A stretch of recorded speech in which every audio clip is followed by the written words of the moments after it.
Écoutez, bonjour à toutes et à tous. Donc, Olivier Richard qui a rejoint l'ANEM au mois de juin comme délégué général. Donc, je vous salue toutes et tous et vous remercie de vous être connectés ce matin.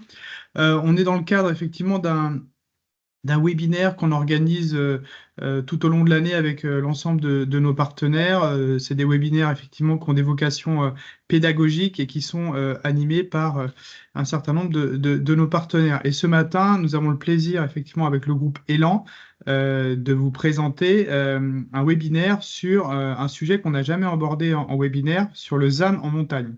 Donc c'est quelque chose qui est très important. Effectivement, vous savez bien que la question de l'urbanisme en montagne est un sujet extrêmement complexe. Comment on arrive à effectivement garantir un droit à l'urbanisation adaptée à nos territoires en sachant qu'il y a déjà un certain nombre de contraintes originelles dans la loi montagne. Comment on peut dépasser cette complexité? C'est un peu l'objet de ce webinaire de ce matin. Comment on peut, dans un territoire, construire un projet avec un document d'urbanisme qui s'adapte un petit peu à la réalité locale. Le groupe Elan qui va vous proposer notamment une approche un peu innovante pour accompagner les territoires avec effectivement l'objectif et la contrainte actuellement d'avoir une trajectoire réaliste et zéro artificialisation net. Donc, je vais laisser bientôt la parole effectivement à Florence Bento, qui est la directrice générale du groupe Elan, qui va nous faire sa présentation. Et je tiens aussi à remercier la présence de Monsieur le maire du Tampon, qui est une commune effectivement de l'île de la Réunion, qui est une île montagne et qui est aussi un territoire de montagne. Et ce sera très très intéressant d'avoir son témoignage d'élu. Et l'objectif en fait de ce webinaire, c'est qu'on vous puissiez repartir avec des outils un peu méthodologiques et une vision un peu claire sur cette question du ZAN, et de l'urbanisme qui n'est pas finie puisque vous avez toujours un projet de loi dit TRACE qui est sur le bureau de l'Assemblée nationale depuis un certain nombre de mois. Voilà, donc c'est extrêmement important. C'est comme je le disais, le premier webinaire de l'ANEM sur ce thème et avec notre partenaire Elan. Donc je vous souhaite un très bon webinaire. Je vous laisse maintenant la parole pour nous présenter un petit peu le sujet, chère Florence.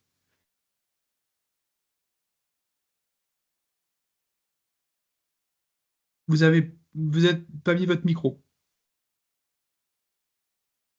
On sait qu'en fait, on essayait de se mettre sur un grand écran et ça a fait écho. Donc voilà. Est-ce que c'est bon maintenant? Désolée. Voilà, on a la technique avec nous, c'est bon. Je vais partager l'écran et surtout laisser Monsieur le maire se présenter à l'ensemble de l'auditoire. On vous remercie d'être aussi nombreux. Donc Florence Beneteau, enchantée, enchantée. Et Monsieur le maire du Tampon qui est à mes côtés et qui nous fait l'honneur d'avoir consacré dans son emploi du temps très contraint, parce que c'était important de pouvoir avoir effectivement ce témoignage. Bonjour mes chers collègues, mesdames, messieurs, bonjour et bienvenue. Je crois que la plupart de nos auditeurs sont situés en France, en montagne. Donc nous avons 2 heures de décalage par rapport à vous. Et là, chez nous, il est 10h45. Je travaille avec le groupe Elan depuis que cela remonte à 2022, 2021, oui, voilà. Nous nous sommes connus au moment où le conseil régional avait lancé la révision du schéma d'aménagement régional. Et c'est à cette occasion que nous avons déjà évoqué les problématiques de territoire avec le cabinet Elan. Nous avons eu le temps de regarder et d'apprécier les méthodes de travail du cabinet.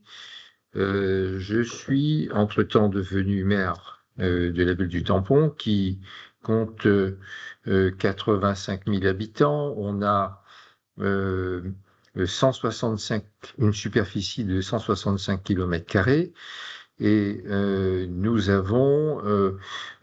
sommes une ville non côtière. C'est la ville d'outre-mer, la capitale des Hauts de la Réunion et en même temps la capitale de l'outre-mer des villes non côtières.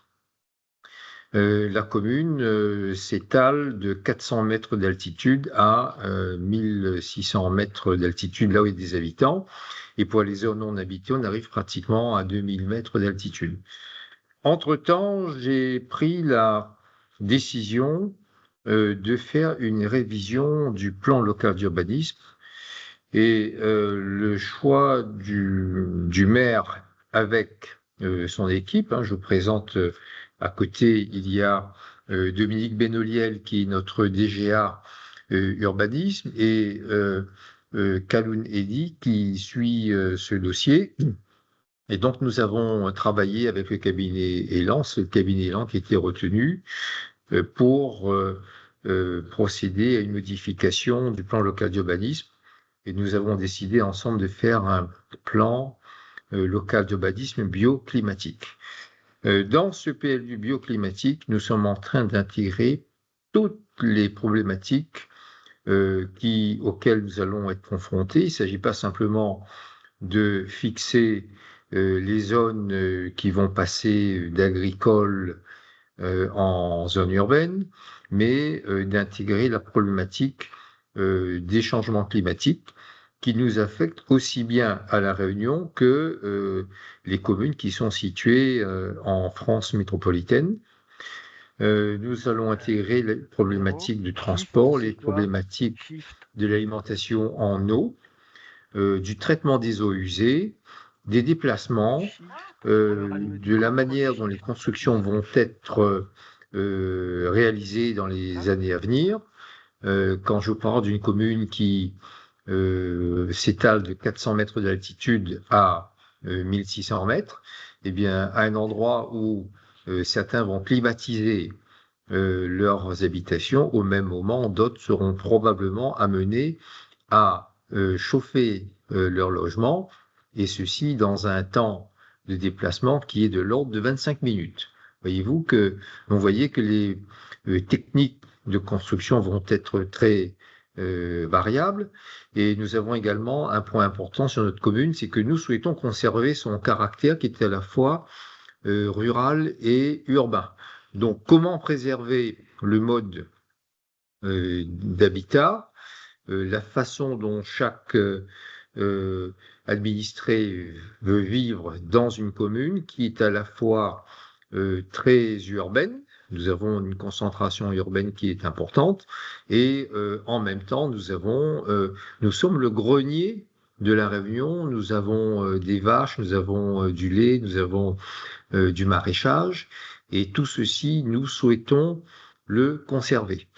Le dernier point, c'est que nous sommes dans une dynamique démographique qui est l'inverse de celle que les pays d'Europe continentale connaissent, à savoir que nous sommes dans une période de croissance démographique et la ZAN percute cette trajectoire démographique puisque en même temps qu'on nous demande de faire plus de logements, de loger plus de population, d'accueillir plus de population, on nous demande d'être sobre en foncier. Vous voyez que ce sont des objectifs qui sont compliqués et tout le défi à relever, c'est de pouvoir atteindre ces deux objectifs, c'est d'amener ces populations à s'installer, à bien vivre tout en respectant les principes du zéro artificialisation nette à horizon de 2050. Voilà, alors merci beaucoup, Monsieur le maire, ce qui permet à chacun et à chacune de comprendre en fait le contexte de cette commune vraiment particulière. Les objectifs de webinaire, vous les aviez eu en amont, c'est comprendre les leviers pour transformer, Monsieur le maire vient de le dire, une contrainte réglementaire en une opportunité de projet de territoire. Le choix qui a été fait par la ville a été de dire on anticipe la révision d'un PLU qui datait de 2018, qui n'avait pas besoin d'être révisé pour en faire un vrai projet de territoire et dire finalement cette ZAN qui s'impose dans ce territoire des Hauts de La Réunion, mais qui est aussi la première capitale d'outre-mer des Hauts d'outre-mer, avec cette particularité d'être le grenier de La Réunion, un hotspot de la biodiversité et cette trajectoire démographique que vient de rappeler Monsieur le maire. Donc ce qu'on a avec l'équipe de l'ANEM imaginé ce matin, c'est de vous projeter finalement les étapes qui sont celles qui sont parcourues par ce plus en révision, qui a eu la particularité aussi de dire on va co-construire avec les habitants, on va aller dans les quartiers et on va surtout se confronter au terrain et faire la démonstration au service instructeur de l'État, parcelle par parcelle, que quand on va additionner à la fin et qu'on n'est pas forcément dans la courbe de la descente des moins 50% qui en Outre-mer ne s'impose pas, mais que les services de l'État nous rappellent comme étant sans arrêt le dogme imposé, on a un projet de territoire et une démonstration, vous le verrez, avec des outils qui permettent à la parcelle, dans les analyses, de faire une démonstration de consolidation que nous ne pouvons pas être dans cette trajectoire de moins 50%, mais que néanmoins nous répondons à l'esprit et à la lettre de la loi résilience climat dans l'ensemble de cette approche. Et le choix d'avoir dit on fait un plus bioclimatique, c'est pas simplement pour être à la mode, c'est vraiment pour aller dans l'articulation de tous les enjeux, qu'ils soient climatiques, de préservation agricole, de renaturation,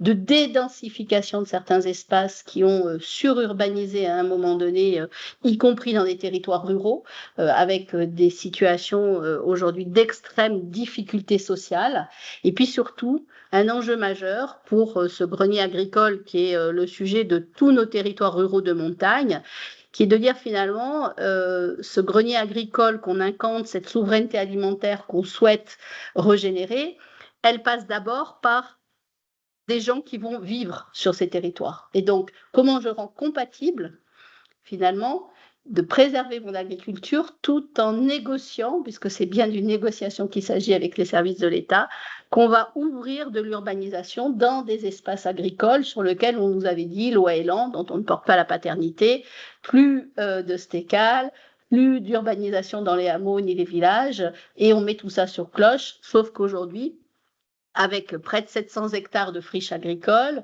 et des enjeux majeurs d'être capable de nourrir la Réunion tout entière, si nous n'urbanisons pas un certain nombre de nos villages et de nos hameaux, nous ne pourrons pas, en fait, préserver cette surface agricole et surtout enraciner les familles, hein, puisque, on le verra tout à l'heure, un des enjeux majeurs est de pouvoir ancrer la réalité des générations, et donc dans ces parcelles qui ont été au départ agricoles, sur lesquelles les grands-parents se sont installés, ils ne peuvent pas transmettre aujourd'hui aux enfants, qui ne peuvent pas continuer à exploiter, tout simplement parce que nous n'avons pas un règlement d'urbanisme qui nous le permet et que nous sommes dans des espaces agricoles. Donc aujourd'hui, toute la difficulté, tout l'enjeu, toute l'ambition sur lequel nous sommes en marche, c'est de pouvoir faire reconnaître dans ces espaces agricoles du droit à l'urbanisation pour pouvoir enraciner des populations qui sont nécessaires pour préserver ces souverainetés alimentaires. Je fais le résumé de ce qu'était votre souhait politique majeur avec des gens, vous le disiez l'autre jour, monsieur le maire, en réunion publique, il y a 80% des auditions que vous avez dans les gens qui viennent vous voir, qui est de pouvoir assurer cette transition et cette capacité finalement à être dans l'enracinement des populations agricoles. Oui, exactement. C'est-à-dire que comme je disais tout à l'heure, hein, on va au-delà simplement du déclassement de terrain qui passerait de agricole à constructible. C'est vraiment comment préserver les modes de vie. Hein. L'enjeu est sociétal. Alors je ne sais pas si en France métropolitaine on a les mêmes enjeux de logement, à savoir que on demande à loger les populations et en même temps on leur dit que vos terrains sont agricoles, on ne peut pas construire. L'enjeu est familial, ce sont des familles qui se sont installées et d'autre part, vous voyez qu'on ne peut pas non plus demander à l'État d'aller construire des logements et faire de ces populations des locataires à vie. Et donc l'option que j'ai prise, c'est en regardant, comme disait Florence il y a un instant, parcelle par parcelle, c'est de permettre, là où c'est possible, de construire des logements, ce qui va répondre au premier objectif de la révision du CEAR, qui est de tenir compte de l'évolution démographique. Et le deuxième point, qui est un enjeu sociétal, c'est les enfants habitent à côté des parents, Vous savez très bien qu'aujourd'hui, les modes de vie font qu'on ne peut plus mettre 3 générations sous un même toit, mais on peut mettre 3 générations les unes à côté des autres, habiter à proximité. Le point important étant que les grands-parents, ayant besoin d'être proches de leurs enfants pour des questions de santé et autres, puissent avoir cette sécurité de se sentir entourés des membres de leur famille. Et lorsqu'on avance dans le grand âge, eh bien, compter sur ses proches pour les assister dans cette tranche de vie qui est un peu particulière. Alors voilà, donc ça c'est pour planter le décor.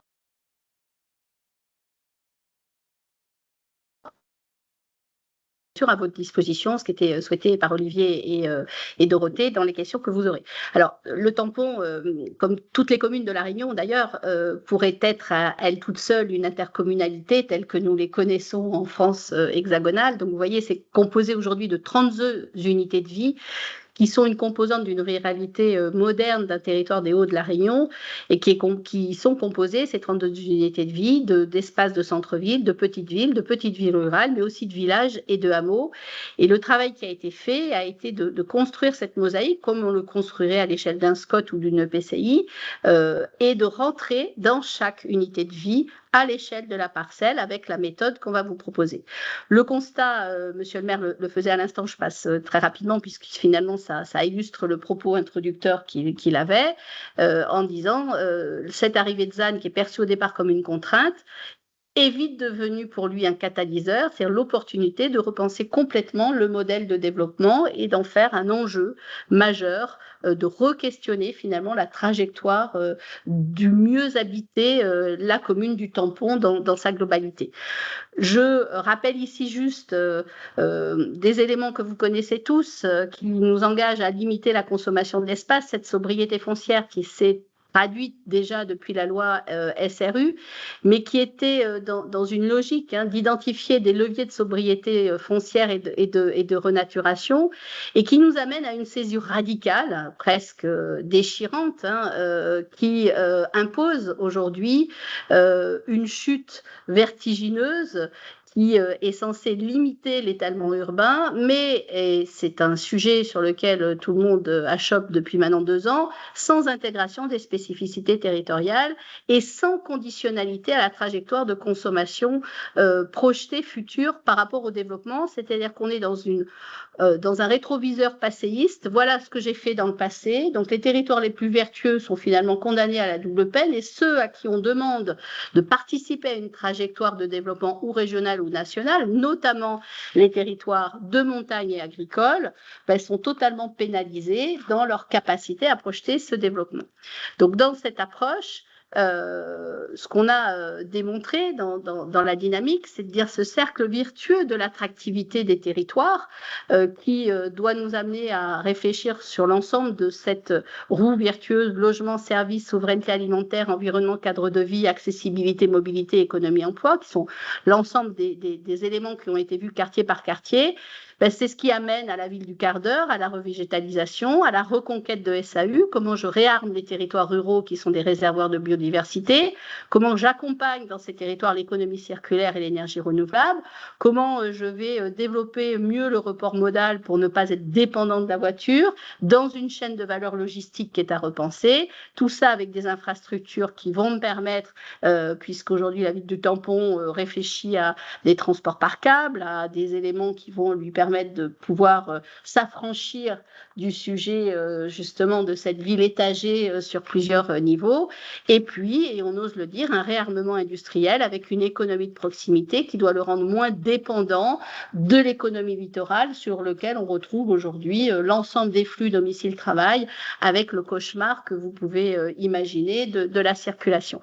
Cette roue vertueuse de l'attractivité, ce qu'on démontre, c'est que le prisme sous lequel qui sont presque des dogmes, le ZAN prend les choses, c'est-à-dire le dogme de la vacance, des dents creuses, de la densification, de la limitation de l'habitat, de la non-consommation de zonage agricole, quelle que soit leur valeur d'ailleurs, des services écosystémiques, parce que c'est le grand dada des services instructeurs aujourd'hui, de la décarbonation des transports ou des friches industrielles, ben, font quelque part un peu opposition, si on les appliquait tels que, à cette roue virtueuse de l'attractivité et du développement. Donc, plutôt que d'appliquer le dogme de la danqueuse, de la densification, on a pris le projet en disant, on construit un projet de territoire, on le construit quartier par quartier, avec les habitants, dans l'expression de ce que c'est, je l'évoquais tout à l'heure, 32 unités de vie, vous voyez, dans cette mosaïque qui compose le territoire, expriment dans leur spécificité, avec l'ensemble des attendus politiques, parce que c'est un vrai projet politique de concevoir les choses autrement, et de se dire, ben, on refuse une approche descendante, top-down, qui nous dirait, voilà, on a moins 50% ou on a une trajectoire régionale qui nous impose tant. Cette trajectoire régionale, on s'y soumettra, mais en ayant contribué, nous, dans une approche ascendante, qu'on appelle bottom-up, pour pouvoir apporter la réalité de ce qu'est le territoire, de la vie de monsieur et madame tout le monde sur ce territoire et des vrais enjeux qui font que finalement, avant de faire un document de planification, on a d'abord une intégration de ce qui doit être l'essentiel, c'est-à-dire l'humain dans cet espace en préservation de son environnement. Et donc, c'est la méthode qu'on a appelée plaidoyer pour un développement maîtrisé, qui est aujourd'hui dans la méthodologie relativement innovante mise en œuvre par le tampon, qui est cette méthode ascendante. Dans cette méthode ascendante, qu'on exprime ici, c'est de dire on part des besoins et des attentes. Les besoins et des attentes, on les prend au plus près des unités de vie. Donc, on ne les prend pas de manière globale. Donc, on est allé avec les équipes et l'ensemble des élus à la rencontre des habitants qui sont venus avec leurs plans, leurs parcelles, exprimer les difficultés qui étaient les leurs aujourd'hui dans la capacité à s'enraciner sur le territoire. Et on a pu, vous le verrez tout à l'heure dans cette méthode, définir une trajectoire ZAN qui n'est pas une trajectoire qu'on appelle de décrochage, mais une trajectoire d'atterrissage. Nous avons bien une logique de régression et de sobriété foncière, mais dans le respect de ce qui doit faire sens dans ce projet de la roue vertueuse que je viens de vous présenter. Alors, cette co-construction, elle s'est faite sur un temps de 2 mois. Hein, on n'est pas resté non plus... voilà, et parce que l'idée, c'était de pouvoir être aussi dans une mobilisation intensive, avec beaucoup de sollicitations, du coup, maintenant, qui envahissent les services d'urbanisme de la commune, n'est-ce pas, Dominique et Calune. Mais vous voyez, c'est 1000 contributions à l'échelle d'une ville comme le Tampon sur 2 mois montre qu'il y a eu vraiment une grosse attente avec donc cette expression qui est aujourd'hui mise sur la table des services instructeurs, 2 demandes. Et vous voyez, dans ces 2 demandes, on est presque dans parfois l'arbitrage, mais qui est un vrai sujet, s'enraciner et préserver, le droit à l'enracinement, monsieur le maire l'a rappelé tout à l'heure, le rejet du bétonnage, parce qu'aujourd'hui, on a eu, dans la limitation finalement des fonciers disponibles, une densification subie et des formes qui ont été jugées complètement décontextualisées. Donc, c'était aussi une des raisons de reprendre la main sur ce document d'urbanisme pour que dans notre règlement, on puisse, aux promoteurs, aux bailleurs sociaux, imposer des éléments qui vont préserver le bien vivre ensemble et ne pas être dans ces logiques ou dans des territoires ruraux où finalement on est dans des élévations presque qui ressembleraient parfois à des espaces très très urbanisés, 6-7 étages qui sont devenus à un moment donné une réalité. Monsieur le maire a dit stop, ça n'est plus vivable aujourd'hui, il faut effectivement qu'on arrête cette logique effrénée avec la conciliation de ces 2 demandes, le droit à l'enracinement et le rejet du bétonnage. Le droit à l'enracinement, c'est forcément construire, le rejet du bétonnage, c'est limiter la construction. Donc, ce n'est pas forcément rentrer dans le dogme à tout prix d'une densité urbaine, mais comment finalement on la rend acceptable et désirable.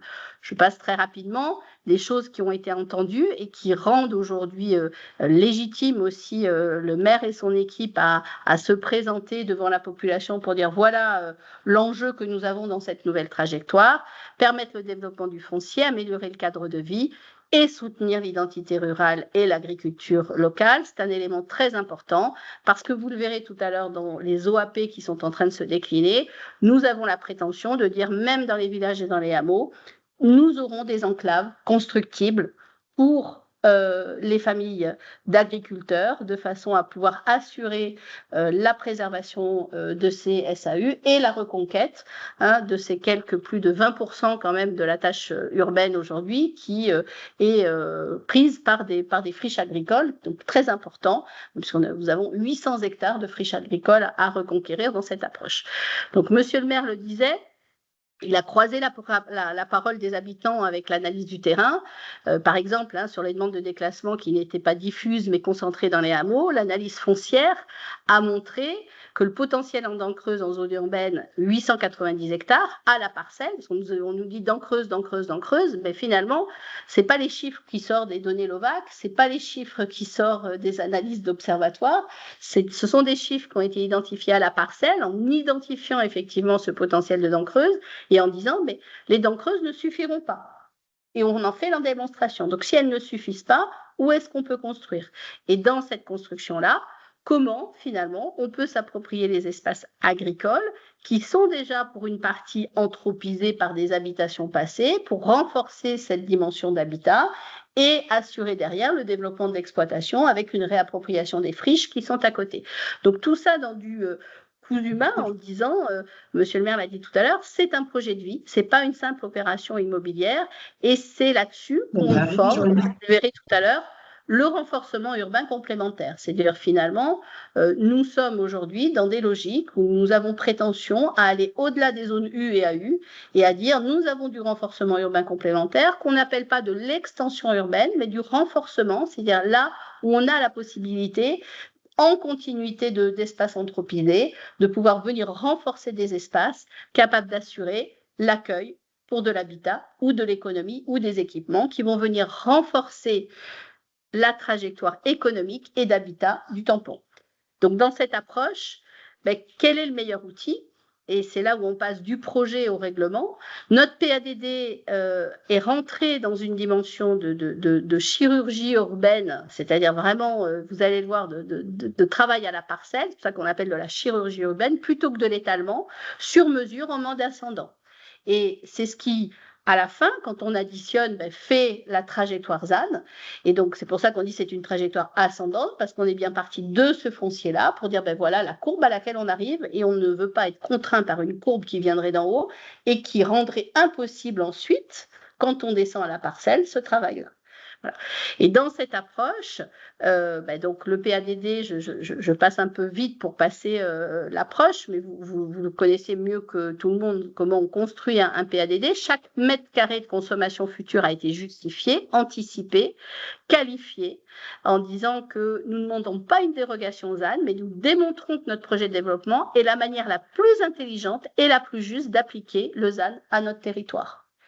Et on est loin d'aller chercher la dérogation. On explique simplement que dans cette approche, finalement, nous sommes en situation de respecter l'esprit de cette trajectoire, résilience, parce que c'est ce qui va nous permettre d'atteindre les souverainetés et demain, effectivement, de pouvoir de façon durable atteindre la sobriété foncière et de ne pas être dans cette stratégie de décrochage qui nous aurait rendu impossible une réalité d'ancrage sur le terrain. Alors forcément, on a des enjeux et des tensions. Développement, préservation, densification, qualité de vie, souveraineté, dépendance, croissance, équité, mobilité individuelle, accessibilité collective. Tout ça se définit sur mesure au cas par cas, sans dogme, mais de façon à ce qu'on manie et bon sens de la réalité du terrain et respect des grandes orientations qui sont celles de la loi résilience climat. C'est comme ça que notre PADD a été construit. C'est sur ces fonds baptismaux-là qu'on a projeté pour le coup sur mesure quels vont être les quartiers moteurs, les quartiers émergents, les pôles d'accueil majeurs, les quartiers de stabilité, de définir pour chaque quartier leur trajectoire de développement, c'est-à-dire leur capacité d'accueil, qui nous amène, là, vous voyez, à pouvoir projeter une capacité d'accueil autour de 15 000 logements, soit un accroissement qui nous permet de répondre à la trajectoire régionale qui nous est demandée, à peu près 100 000 habitants, et de dire, oui, dans cet équilibre-là, on a des quartiers qui vont porter plus cette capacité, c'est ceux qui sont ici en rose, et qui nous permettent, et j'en arrive à la fameuse trajectoire ZAN, de dire, dans cette perspective-là, nous avons bien par rapport à la consommation passée, une capacité de décroissance, mais progressive, en atterrissage et avec une réalité de projection qui va nous permettre demain, finalement, d'assumer vis-à-vis des services de l'État, ce que je disais tout à l'heure, pas de dérogation, mais la démonstration que notre projet de développement est la manière la plus intelligente et la plus juste d'appliquer Lausanne au territoire. Dans cette approche-là, derrière, on va construire des OAP, des orientations d'aménagement et de programmation pour chacun de ces unités de vie, et puis des OAP mobilité structurante, la trame agroécologique et paysagère, qui est la fameuse aussi intégrant la fameuse trame verte, trame bleue obligatoire aujourd'hui dans l'ensemble des documents d'urbanisme, le village du quart d'heure et la revitalisation des polarités, qui va permettre de fixer le droit à construire dans des villages, des tiers-lieux ou des espaces d'économie de proximité là où il nous en manque, parce qu'on a des réalités aujourd'hui de décrochage et de désenclavement d'un certain nombre d'unités de vie qui sont les plus dans les hauts d'ailleurs du tampon, une signature architecturale et des espaces publics inclusifs et apaisés. Et vous le voyez là, par exemple, dans des exemples, sur l'OAP sectoriel type hameau, on envisage des orientations affirmées qu'on a autorisées ou qu'on va autoriser des constructions nouvelles uniquement au sein d'enclaves limitées, sur justification d'un lien direct et nécessaire avec une activité agricole, mais on l'affirme comme étant un projet politique majeur avec une ambition qui derrière, parce que c'est quand même le PLU est souverain, je rappelle que le PLU, on y a mis un PADD parce que c'est un projet politique avant d'être un règlement. Ce projet PADD, il s'arrime aux enjeux, à l'expression de la population et à la réalité de cette analyse foncière qu'on va aborder dans un instant parce que c'est vraiment les outils, j'allais dire, dans le détail de comment on fait pour arriver à justifier. Et ce sont ces cartes qu'on pose aujourd'hui sur les bureaux des services instructeurs pour dire la réalité, elle est là. Elle n'est pas dans une réalité de plans, de schémas qui viennent de Paris ou d'ailleurs. Elle est dans cette réalité vécue de plans. Et elle nous permet aujourd'hui, au titre de l'OAP, de poser cette orientation du droit à construction, limitée, certes, mais qui va permettre d'assurer la pérennité de l'installation des familles sur leurs espaces sur lesquels ils doivent pouvoir vivre, avec des cris qui étaient déchirants dans ce qu'on a entendu, des familles qui sont venues en disant ça va s'arrêter, et si ça s'arrête, c'est toute une famille qui s'arrête dans son activité, et c'est derrière des bouches qu'on ne nourrira plus.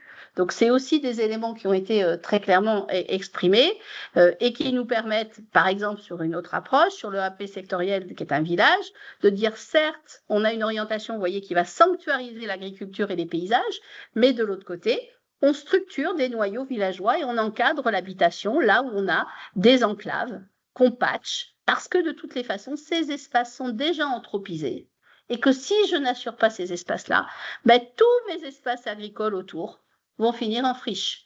Et ça, c'est ce qu'on pose comme étant l'autorisation d'un renforcement urbain maîtrisé et qualitatif. Donc la démonstration ici est exprimée, elle est cartographiée, et vous voyez qu'elle est cartographiée avec des espaces où pour une OAP, c'est très détaillé. Pourquoi ? Parce que dans la synthèse de la boîte à outils, voilà la méthode en 4 étapes.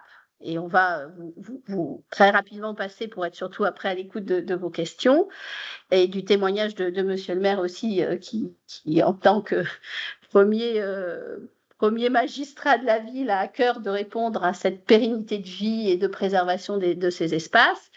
D'abord, on a étudié le potentiel d'accueil des dents creuses. Donc, dans ce potentiel d'accueil des dents creuses, vous voyez, qu'est-ce qu'on a fait avec les services, hein. Donc, ça a été un gros travail, mais comme on s'est immergé quartier par quartier, on avait des cartes à zéro et on a tout tracé avec un gros travail cartographique fait en amont, qui a été de retraiter la couche des dents creuses et en supprimant les dents creuses qui sont dans le potentiel foncier théorique, parce que les couches qu'on reçoit des services de l'État ou des services instructeurs nous disent vous avez tant de dents creuses, mais quand on les superpose à la réalité dessous des bâtiments, on se rend compte que ce ne sont pas des dents creuses, donc on coche. Ensuite, on éteint les dents creuses qui ne sont pas opérables.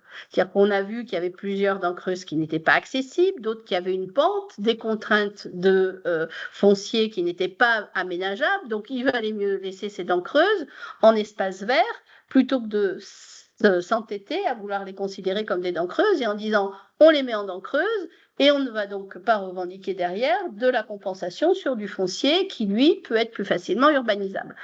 On a éteint donc les dents creuses non opérables. On a ensuite regardé dans le potentiel foncier. C'est le potentiel foncier, c'est tout ce qui n'est pas aujourd'hui considéré comme étant dans l'urbanisation au titre CSGE ou tâche urbaine ou CEREMA, c'est-à-dire tout ce qui n'est pas aujourd'hui urbanisé, mais qui est quand même en zone U et AU. C'est ça le potentiel foncier. C'est la différence entre nos zonages U et AU et puis ce qui est déjà en fait artificialisé. On se rend compte que là aussi, ce potentiel foncier qu'on nous affiche, théorique, il faut le retravailler effectivement. C'est-à-dire qu'on a repéré tous les potentiels fonciers affichés comme potentiel foncier, mais en réalité déjà occupés. Donc ça en est une partie. Dans ce potentiel foncier, on a retiré les sujets à risque, les problématiques de pente trop forte, les problématiques de desserte. Donc ce travail quelque part de toilettage du plus passé qui était allé peut-être parfois un peu vite avec des traits rapides qui nous a permis finalement de retraiter, puisqu'on nous demande d'être dans cette sobriété, on a dit ok, à la parcelle, on va regarder et on va retraiter. Et c'est important parce qu'on se rend compte que entre le avant et le après, on a la moitié du potentiel foncier théorique qu'on nous avait annoncé. Donc, si on a cette moitié-là et que je dois avoir la trajectoire d'accueil, il faut bien que j'aille chercher ce qu'on a appelé le renforcement urbain complémentaire, qui est un gros mot pour les services de l'État parce qu'il s'agit d'être dans l'extension urbaine, alors qu'on nous dit déjà nos zones AU, etc., vous les oubliez.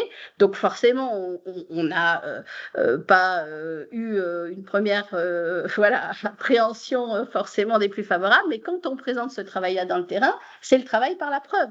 C'est-à-dire que c'est le travail aujourd'hui qui fait de dire que finalement, parcelle par parcelle, on ne peut pas nier la réalité. Quand on présente ces plans à des services instructeurs, il faut qu'ils viennent contester que derrière un potentiel foncier théorique, il n'y a pas d'habitation et quand il y en a une, ça devient plus du potentiel foncier parce qu'on ne va pas déménager les gens qui y sont ou les équipements publics qui y sont. Et puis enfin, et ça c'est important, par rapport à la densité, on a beaucoup travaillé à partir des données carroyées. Alors, les données carroyées, elles existent, elles sont peu utilisées, on le souligne. C'est ce qui permet, par carreau de 200 mètres sur 200 mètres, d'objectiver la réalité de la densité urbaine. Et c'est ce qui permet aussi de ne pas décréter sur le papier des densités théoriques de 40 logements hectares ou 60 logements hectares, voire 80 logements hectares comme on veut nous les imposer, alors qu'on est dans des quartiers qui aujourd'hui ont eu, dans leur historique, vous le voyez, un profil entre 1 à 19 logements hectares, parce que la réalité de ces quartiers-là n'est pas d'accueillir les tours de la Défense. Et donc, on ne peut pas appliquer à cette unité de vie une moyenne. Donc, on a travaillé à cette capacité d'accueil grâce à ce travail sur mesure en disant voilà dans ces données carroyées les densités actuelles, voilà comment on peut les améliorer, mais sans aller vers un chiffre qui descend du haut et qui n'est sans rapport avec la réalité du quartier dans lequel on est.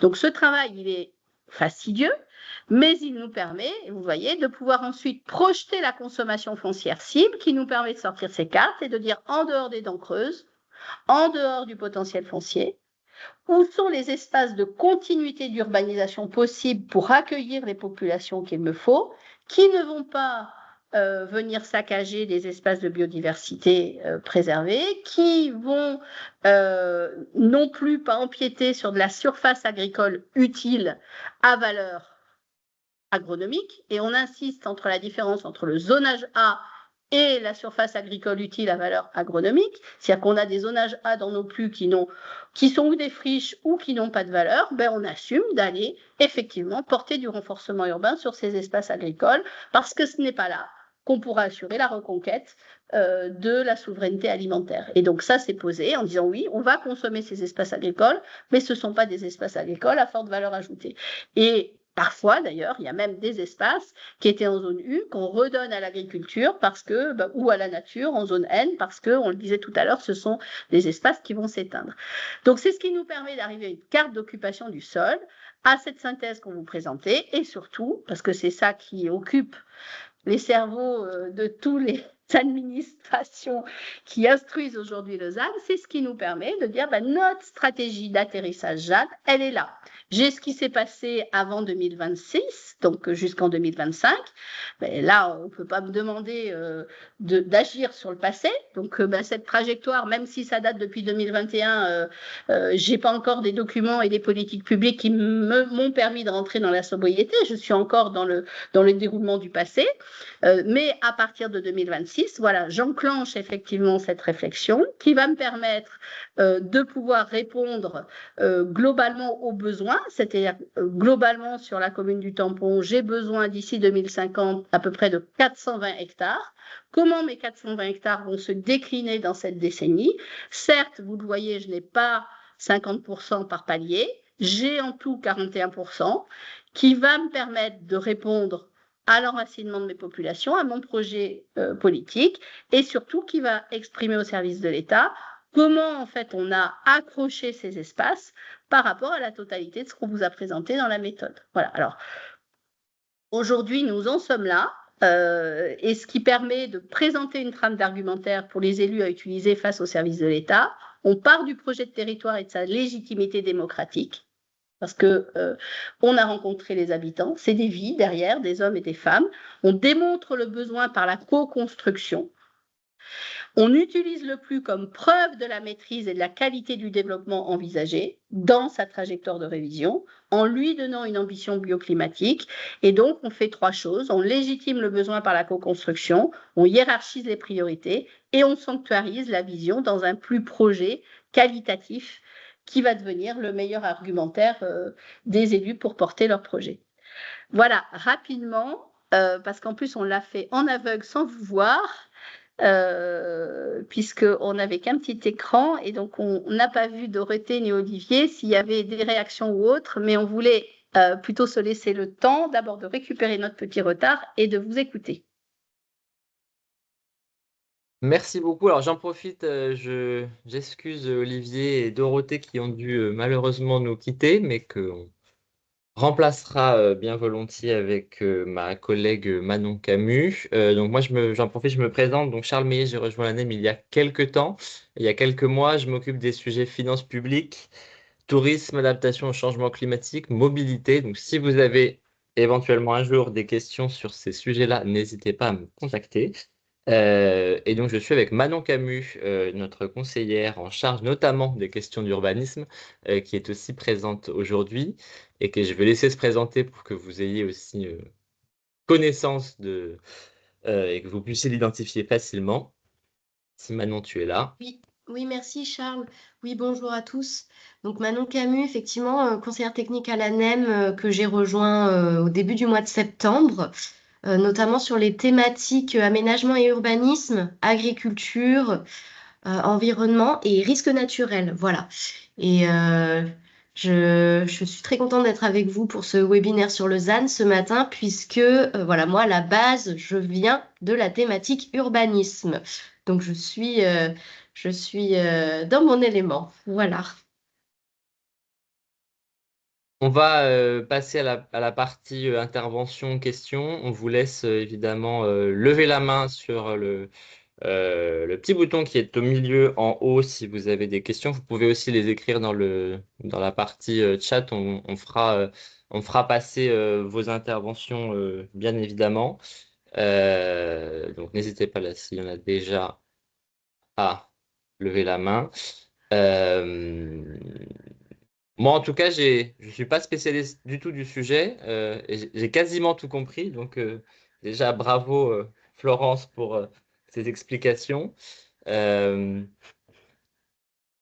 qu'il y a des questions, interventions, réactions? Oui, j'en vois. On voit qu'il y a une première réaction sur un beau discours bien rodé, mais qui consiste à apprendre à ne pas respecter la loi. On réagira là-dessus tout à l'heure. Éric, je vois que vous avez levé la main. Oui, j'avais une petite question, c'était par rapport au service de l'État. Est-ce que vous pouvez nous dire un peu quelle est leur réaction, leur positionnement par rapport à cette méthode de travail? Aujourd'hui, les services de l'État sont face à une difficulté qui est la même d'ailleurs en Hexagone, c'est qu'on a tellement multiplié depuis 2 ans les méthodes de mesure que plus personne ne sait de quoi on parle déjà quand on parle de la consommation passée. On a démarré avec la tâche urbaine portée par l'agence d'urbanisme qui, à La Réunion, portait la particularité de ne pas compter l'habitat diffus. Donc, vous voyez ce que ça peut générer quand on est sur 40% de l'habitat à La Réunion qui est diffus. Ensuite, on est passé à la CEREMA, qui donc n'intégrait pas un certain nombre de particularités pour que finalement, et ça a été aussi un gros avantage de la commune du Tampon, elle a participé à l'expérimentation de la mise en place du référentiel OCSGE, et la méthode OCSGE, qui est celle qui s'appliquera en 2031, nous a permis d'être un peu le curseur témoin de quelque chose de plus réaliste. Donc l'État est devenu, j'allais dire, un petit peu plus réceptif face à la difficulté d'une méthodologie de calcul de la consommation passée compliquée.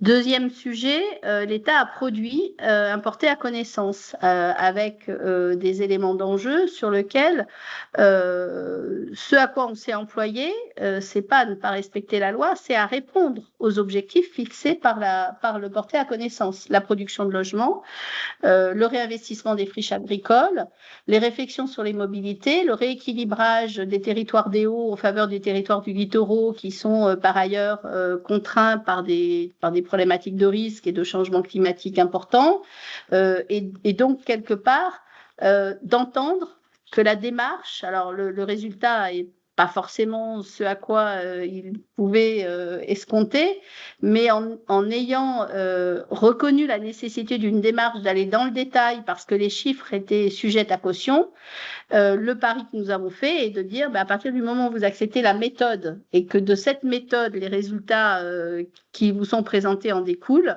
voilà, on est dans cette étape-là aujourd'hui d'un État qui essaye de compter sur j'allais dire, l'engagement d'abord politique du projet politique du maire, mais aussi intégrer le principe de réalisme.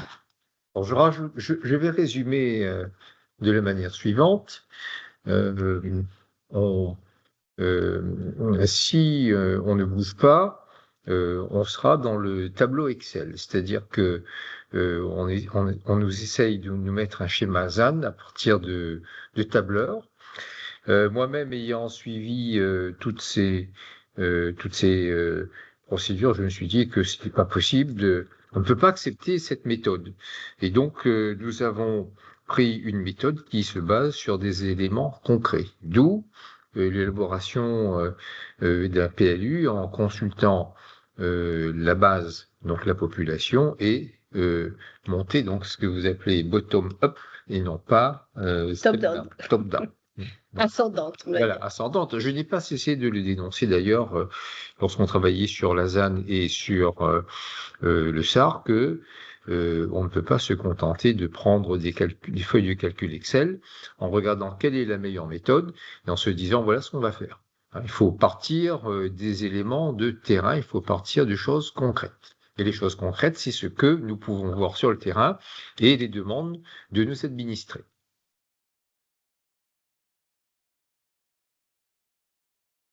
Merci beaucoup. Denise. On vous laisse, Monsieur Meyer, donner la parole. Oui. Denise Liboche, je crois que vous avez une question. Oui, bonjour à tous. Donc, d'abord, je voulais vous remercier de cette présentation. Je suis très admirative de tout ce qui a été fait. Moi, je suis maire d'un tout petit village, puisque 50 habitants. Et je vous avoue que la loi ZAN, pour moi, c'est un grand mystère de comment l'appliquer sur notre territoire. Nous n'avons aucun document d'urbanisme. Puisque nous sommes, c'est la loi montagne qui est applicable lors des constructions et de l'urbanisme. Et j'avoue que j'ai beaucoup de mal, je ne sais pas du tout, on est en train de réfléchir avec le conseil municipal, mais nous ne savons pas par quel bout la prendre, parce que nous sommes trop petits pour cette application, mais en même temps, nous ne voulons pas bloquer une peut-être extension future de notre urbanisme, tout en préservant évidemment, comme vous le faites, Monsieur le maire, le cadre de vie, l'agriculture, etc. Donc, en fait, voilà, on tourne en rond, on ne sait pas trop comment faire. Évidemment, financièrement, c'est difficile lorsque vous êtes maire d'une petite commune avec des moyens financiers limités. Voilà, tout ça en même temps. On aurait besoin de conseils par rapport à ça. C'était juste ce que je voulais exprimer. Et vous êtes rattaché à une EPCI ou un SCOT? Oui, on est rattaché à une toute petite EPCI aussi. C'est une EPCI rurale. C'est la seule de notre département, qui vient d'atteindre juste 10 000 habitants, mais qui est composée essentiellement de communes rurales très petites.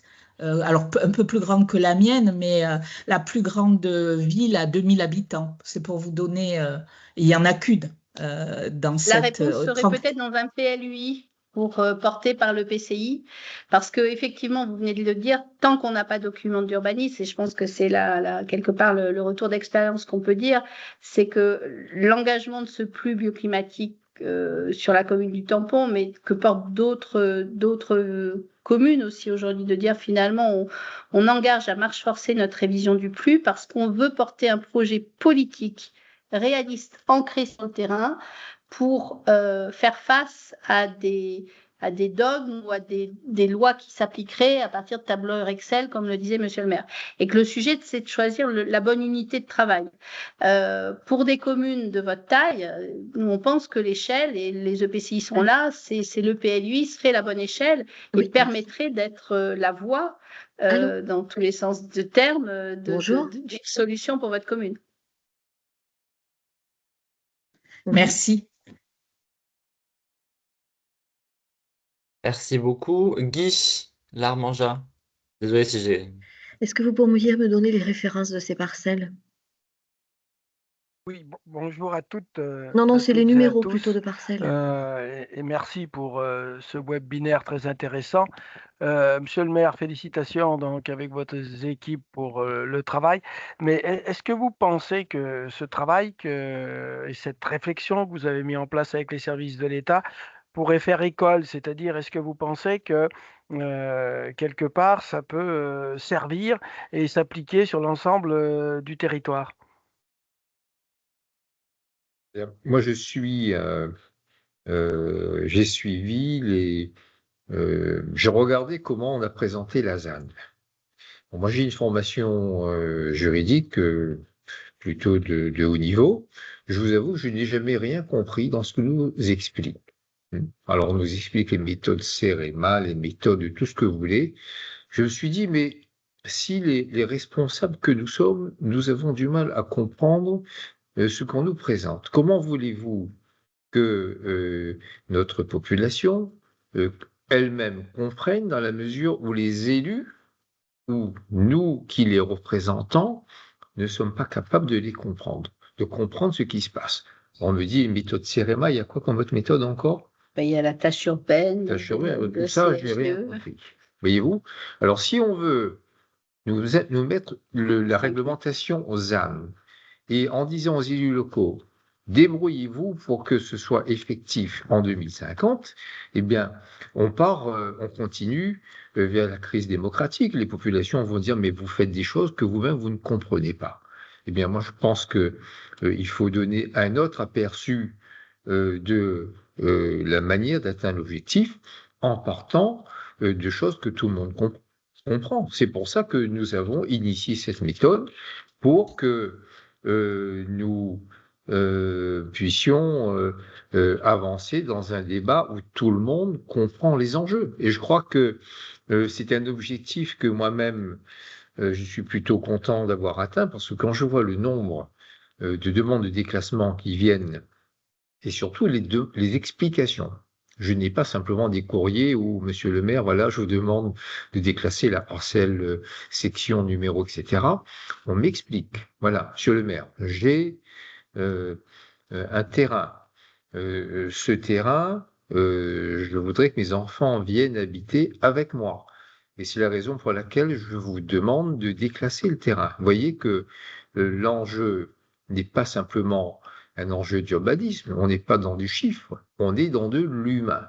Et tant que nous ne remettrons pas de l'humain dans ces opérations de ZAN, eh bien, nous allons avoir des problèmes de compréhension par nos administrés. D'ailleurs, je crois que au prochain Salon des maires, ça risque d'être un sujet intéressant. L'année dernière, j'étais parti écouter ce qu'il disait, et je vous avoue que j'avais déjà du mal à comprendre tout ce qui était en train d'être évoqué, parce que j'ai des doutes moi-même sur ce qu'il explique, s'ils avaient tout saisi. Et je crois, Monsieur Meyer, que la demande du président de l'ANEM et de Dorothée et d'Olivier, c'était justement qu'on puisse vous présenter cette méthode pour voir demain si elle peut profiter à d'autres territoires. Et Monsieur le maire tend effectivement la perche de dire le Salon des maires est souvent le lieu sur lequel il peut y avoir aussi des rencontres.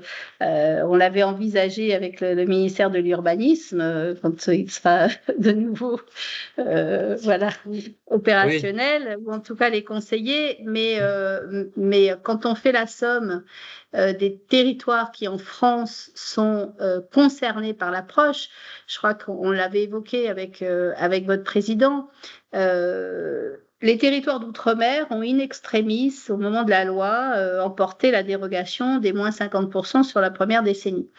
Nous, on ne comprend pas comment des territoires de montagne, finalement, dans cette loi montagne aussi que vous êtes en train de reparcourir, n'auraient pas cette approche et ce droit-là. Parce qu'aujourd'hui, dans la démonstration que Monsieur le maire vous a fait du projet qu'il porte, c'est globalement, et pour avoir participé à vos débats l'année dernière lors du congrès de l'ANEM, on voit bien que c'est la même chose. Donc aujourd'hui, le sujet, c'est qu'on a besoin aussi vis-à-vis des services instructeurs et des services de l'État de donner des éléments de réassurance. On ne peut pas dire, et je reviens sur la première question, de dire apprendre à ne pas respecter la loi. Non, je crois que le sujet, c'est de dire comment on s'engage dans la loi de la sobriété foncière, avec une vraie prise de conscience qu'on ne peut plus continuer en France et en Outre-mer à bétonner comme on l'a fait et à gâcher notre plus belle ressource, mais en même temps en essayant de l'appliquer avec un principe de réalisme qui est le terrain pour preuve et la co-construction comme colonne vertébrale, parce que sinon on va atteindre, mais vous en êtes tous convaincus, le contraire de ce qu'on voulait faire. Et aujourd'hui, on le voit dans des territoires qui sont rentrés à marche forcée dans ces logiques de densification extrême. Et finalement, on ne produit pas le logement nécessaire et on ne préserve pas derrière les espaces pour lesquels cette loi a été faite.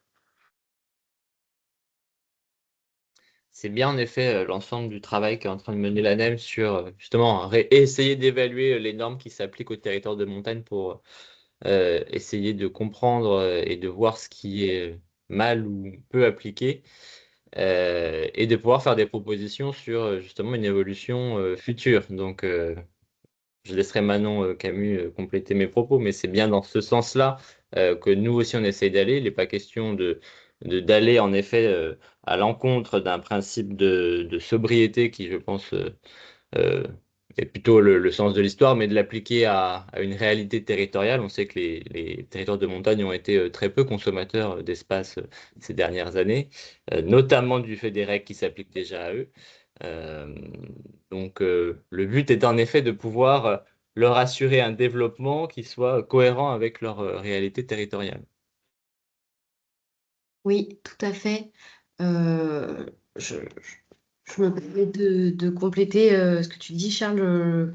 Je te rejoins et je rejoins aussi ce que vous avez dit. Et je pense que ce qui est important et ce qui est intéressant dans ce que vous nous montrez aujourd'hui, c'est que vous êtes sortis de la problématique qu'on a aujourd'hui avec les services instructeurs et également au moment de la construction des PLU dans le cadre du ZAN, c'est qu'on est rentré dans une logique de calculette du foncier et on a du mal à faire ressortir ce qu'est le PLU à la base, c'est-à-dire un projet d'aménagement pour l'avenir du territoire. Et ce que vous avez montré aujourd'hui, c'est que voilà, vous êtes sorti de cette logique de calculette pour construire un PLU qui est pertinent, avec les citoyens. Et ça, c'est très important. Et ça m'amène à une autre question, c'est j'aurais aimé avoir un petit peu plus de détails. Je pense que ça peut être intéressant pour tous nos participants, pour savoir comment vous avez associé les services de l'État. Puisque voilà, la problématique, c'est souvent que voilà, les services instructeurs, ils se sont retrouvés comme nous, un peu, comment dire, un peu désemparés face à l'application du ZAN, et ils se sont raccrochés justement à la logique de comptage de la consommation foncière. Et pour faire sortir les services instructeurs de cette logique, il faut réussir à les associer à la construction du PLU, ce qui n'est pas toujours évident. Donc voilà, je voulais savoir si vous pouviez nous faire un retour d'expérience sur comment ça s'est passé pour vous, cette association des services de l'État dans la co-conception de votre PLU. Voilà, une question un peu difficile, mais qui, je pense, est très intéressante pour nos participants. Bien, il y a deux choses. La première, c'est la fermeté. Se montrer ferme, c'est-à-dire que je n'ai jamais pris je ne suis pas du genre à prendre pour argent comptant ce qu'on me raconte. Donc, il n'y a pas que sur le dossier de la ZAN, mais il y a sur beaucoup de dossiers sur lesquels j'ai une position qui est très ferme.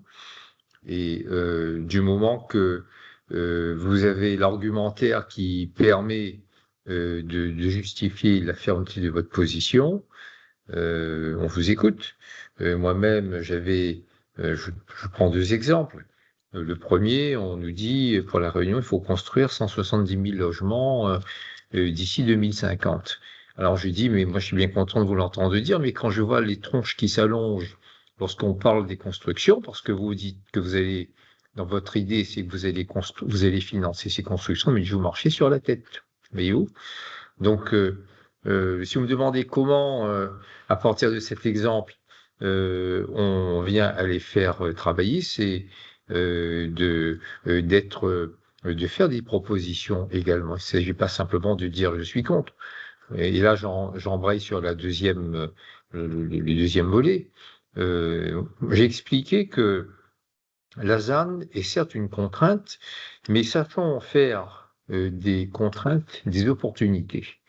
Et donc, je ne suis pas dans une position de dire je suis pour la ZAN ou je suis contre la ZAN, mais je suis dans l'esprit de dire je partage tout à fait l'objectif de sobriété foncière. C'est pour moi une évidence, mais comment la mettre en œuvre dans les meilleures conditions?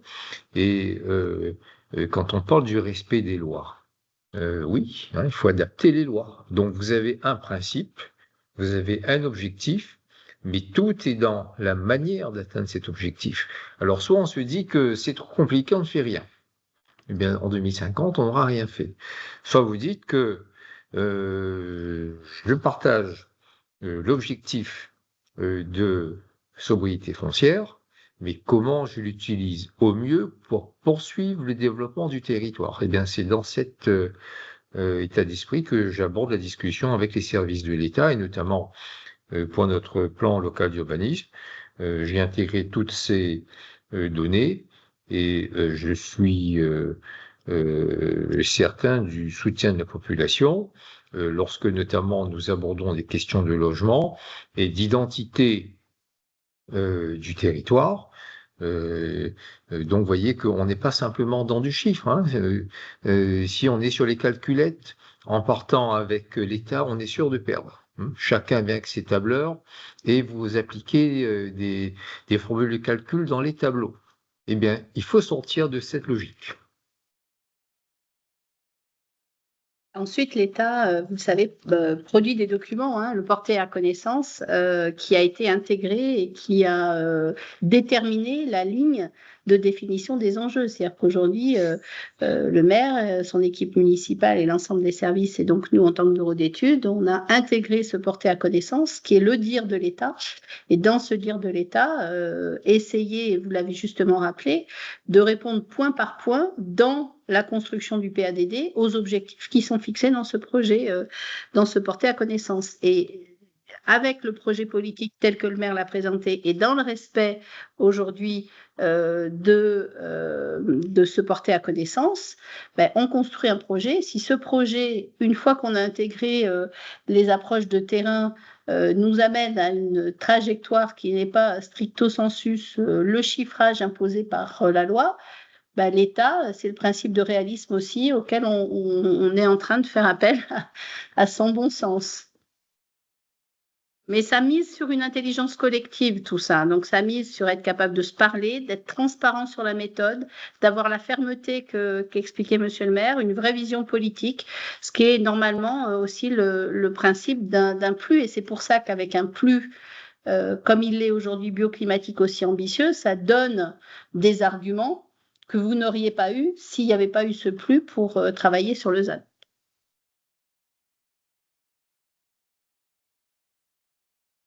Merci beaucoup.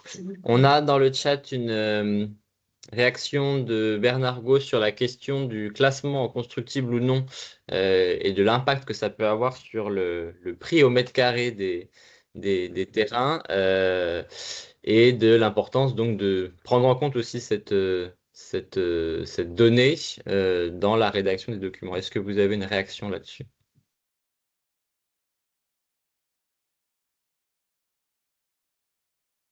Oui, on fait passer le prix du mètre carré de 1 à 100, dans une proportion de 1 à 100.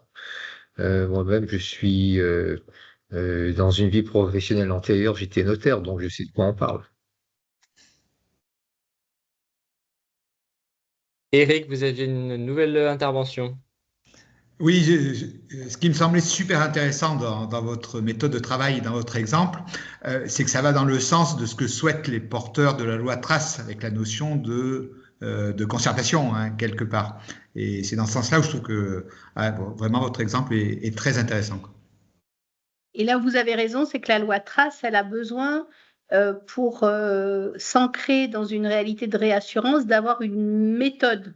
Et on n'échappe pas à ce travail sur mesure, dans le terrain, avec ce travail à la parcelle, même quand on est sur des SCOT ou des échelles plus larges. Parce que si j'ai pas ce travail-là de détail, je concatène des chiffres qui ne correspondent à rien. Et ça, c'est vraiment... la loi Trace, elle implique ce travail-là. Et si on n'apporte pas des éléments de réassurance sur la méthode et sur les outils, nous, on pense qu'on aura du mal à faire prospérer cette projection de loi. Mmh.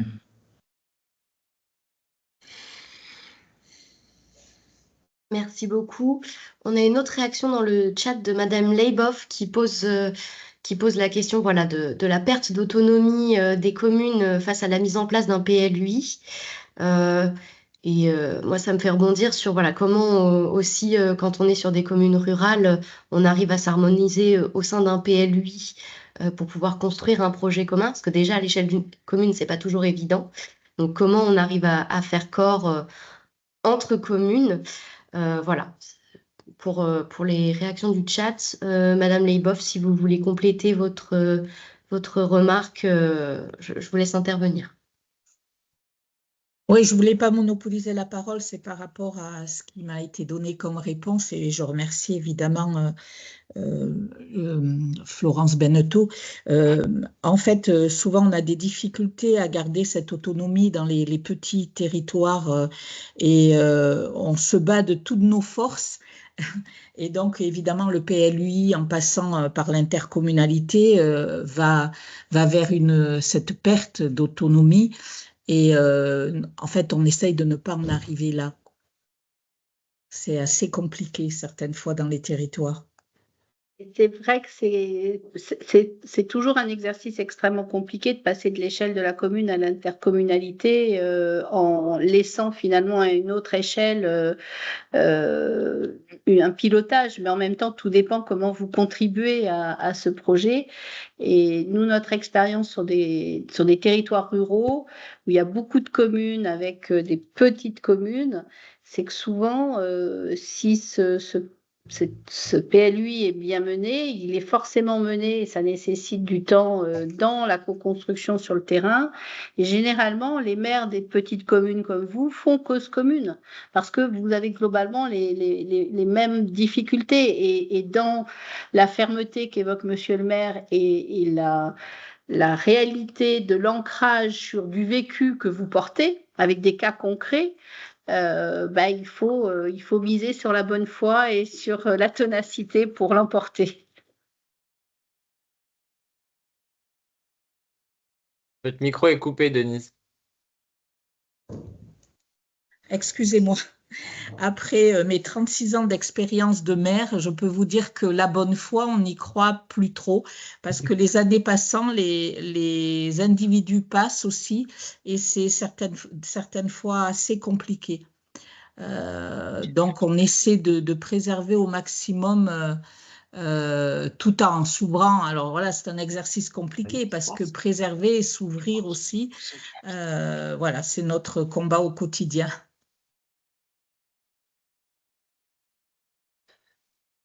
On a une question de la commune de Chaux-Neuve. Quel coût pour la commune et comment le financer? L'ensemble des prestations va nous revenir, bon, j'arrondis, hein, on est à 400 000 euros. Nous l'avons financé sur notre propre budget et nous sommes une ville de 85 000 habitants. Donc, vous voyez, il y a, nous avons une population importante et également un territoire qui est relativement étalé. Donc, en termes de coût, pour nous, c'est quelque chose qui paraît tout à fait normal. Merci beaucoup. Est-ce qu'il y a d'autres questions, interventions, remarques? N'hésitez pas.